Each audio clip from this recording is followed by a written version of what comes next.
Hey rock fans, welcome back to the channel. Let's have fun with this rock.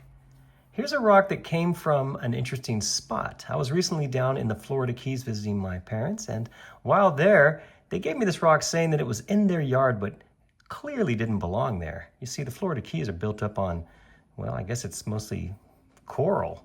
This is clearly not coral. Why was it in someone's yard in the Florida Keys? How did it get there? More importantly, what is it? I don't believe it's a meteorite. I don't know what it is. So I said, I'll take it back with me to Texas and we'll do a cut and polish video on it. We'll open this thing up with the saw, we'll look inside and then hopefully polish it. Now it may be a complete dud, right? This could just be a black rock with no detail whatsoever. Or it could be interesting. We're gonna find out. What I'll do is I'll get it in the shop, I'll cut it in half. Once it's cut in half, I'll bring it back in here, we'll look at it, and then decide what this rock might be, and then what the heck to do with it. Our Florida mystery rock has been cut. So, can we solve the mystery? Is there something in here that's going to tell us what this rock is? Maybe, heck, maybe some banding? Maybe some color? Let's see. Oh my. That is just one dark rock. Look at that. What is this thing?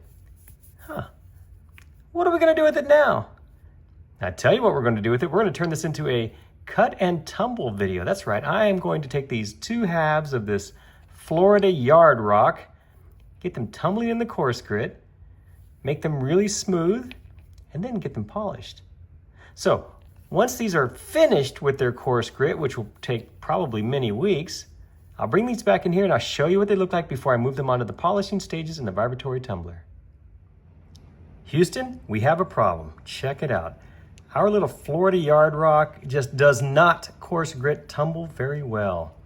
I gave up trying to get this thing smooth because the more I tumbled it, the more it just broke apart like this. You see, it has lots of fractures in it. It just wasn't holding together. I decided it was time just to move it on and see if we can get a good shine on this thing. Maybe salvage this rock. It's not too interesting, just a dark rock. But I find a dark, shiny rock to be somewhat interesting. So that's our goal.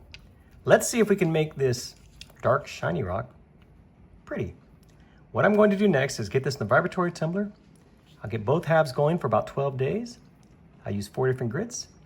Once I'm finished with that final 14,000 grit aluminum oxide polish, I'll bring both of these halves back in here and I'll show you what they look like. The disappointment continues with this Florida mystery rock. Believe it or not, you're looking at the after polishing rock here. This is as good as I could get it. It doesn't look much different from the before polishing, does it? It's not a good rock. Let's look at this thing.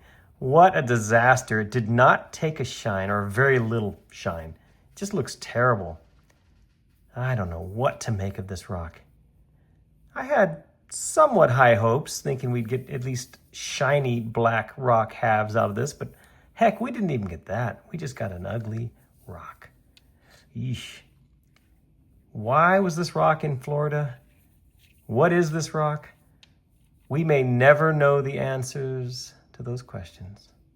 All I know is this rock is a dud, did not shine, and I'm probably gonna throw it away.